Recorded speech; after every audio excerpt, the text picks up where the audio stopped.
Use the hex key to remove the push pad and front keypad. Then, insert the keypad back onto the correct side required. Flip the push pad 180 degrees and mount on the opposite side. Keep the latch thread pushed in while refitting the push pad. Refit the keypad using the hex key. Then make sure that the push pad works smoothly. And that's it, you've successfully changed the handing. Continue watching to see how to install the handles onto the keypad. Remove the rubber cover from the handle. Unscrew the screw using the hex key and place the handle to face opposite the latch thread and forend plate.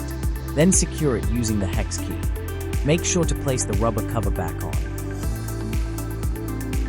You can now install the lock using the standard fitting instructions.